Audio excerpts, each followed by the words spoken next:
loob o labas man ng tahanan, laging may banta sa kalusugan. Isa na riyan ang parasitic worms o bulate na umaatake, lalo na sa mga bata. Ngayong National Deworming Month, alamin natin kung paano maiiwasan yan. Makakasama natin si Dr. Janice Macazo mula sa National Immunization Focal Disease Prevention ng Bureau of Department of Health. Magandang gabi po, Dr. Macazo. Magandang gabi din po. Magandang gabi po sa Yan, lahat. welcome po sa Dapat Alam Mo at alam nyo talaga napaka-informative dito. Noon, ang alam ng marami, nakukuha yung bulate sa paglalaro sa lupa ng mga bata. Ngayon, mas madalas na silang nasa loob ng bahay at gumagamit ng gadgets. Posible pa rin bang magkasakit sila dahil sa bulate kung hindi naman sila halos lumalabas na ng bahay, Doc?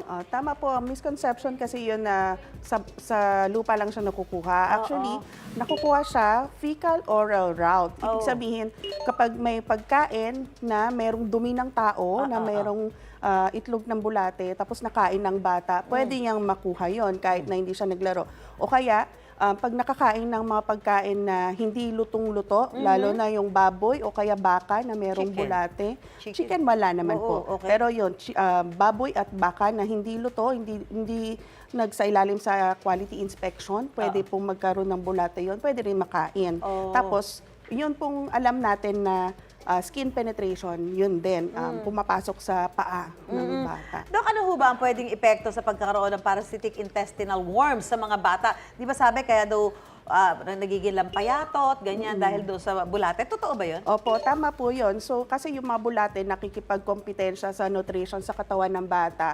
So, number one, nagiging malnourished po sila. Pag tumagal, nagkakaroon po sila ng diarrhea, nagtatai sila na matagal na panahon. So, nauubos din yung tubig, yung nutrition. At pag tumagal pa, pwede nilang ikamatay, pwede rin pumunta yung mga bulate sa ibang parte ng katawan. Pwede pumunta sa utak, pwede pumunta sa baga, lalo kapag malnourished yung bata. Kaya nakakatakot. Oo nga. Anyway, Doc, meron bang age range ang pagkakaroon ng bulate sa tiyan? Halimbawa, anong edad ba? Meron ba pinipiling edad yan? Wala po. Pati matanda, pwede? Pwede po. Meron tayo talaga nakikita mga matatanda. Although yung mga nakikita po natin, mas marami talaga sa bata. Pero pwede rin ang matatanda. So, any age range, pwede po magkaroon ng bulate. Pag mapayat ka, namamayat ang tao, pwede may bulate? Pwedeng maging isang dahilan po yun. Dok, ano yung mga paraan para maiwasan ang pagkakaroon ng bulate sa katawan at maggamot agad sakaling magkaroon nito? Okay. Very important po talaga yung good hygiene. So, kailangan po naguhugas ng kamay, lalo na po pag nag-prepare ng mga pagkain. So, hindi lang po batang maghugas ng kamay, pati mga matatanda dapat naguhugas. At hindi lang tubig, kailangan sabon din. So, malinis na tubig, malinis na tapos may sabon. At syempre, kapag ka naman gagamit ng toilet, so kailangan po sa tamang toilet at maghuhugas din. Hindi pwedeng kung saan-saan lang. Dok, dati, ang indikasyon daw kapag lumalaki yung tiyan ng bata, may bulate raw. Tama ba yun? Yung basta parang pumapayat ka pero malaki yung tiyan mo. Pwede po yun, pero minsan po kasi wala talagang symptoms ang bulate. Makikita mo na lang symptoms kapag grabe na.